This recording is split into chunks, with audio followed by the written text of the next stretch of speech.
like you mentioned, in 1989, the Soviets will withdraw from Afghanistan. But even after that, there was no peace. The country quickly spiraled into a civil war. Correct. So what was all that about? Once the Soviet Union collapsed, the fate of the PDPA was actually written. Right. It was only a matter of time before the regime fell.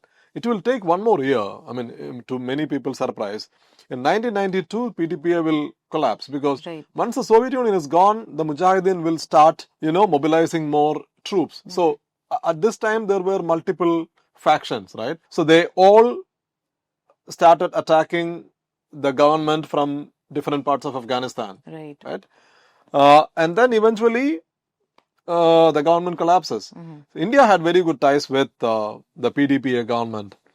So India apparently, India wanted to evacuate Mohammad Najibullah, and India had sent a plane to Kabul airport. Ambassador Badrakumar, who was at that time working in the MEA, had written about this. An Indian plane was waiting for Najibullah on the tarmac of the Kabul airport. And Najibullah he left the Arg, the presidential palace. He was on the way to the airport, but he was stopped by the Mujahideen midway. And they said that, no, you can't leave the country. Because you are the face of the PDPA. You are the evil embodiment. So you can't leave the country. So he had to go back. So when he went back, he couldn't make it to the Arg because the presidential palace was already taken over by another faction of the Mujahideen. So what he did was to take refuge at the UN compound in Kabul. And he got stuck there for 4 more years until his death. And he died a violent death. So this is the story of PDPA. So Afghanistan, we were talking about the violent phase, right?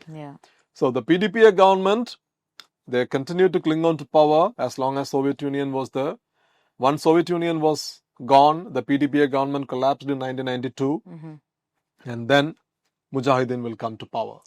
Burhanuddin Rabbani will become the president. So this is when Afghanistan becomes an Islamic republic.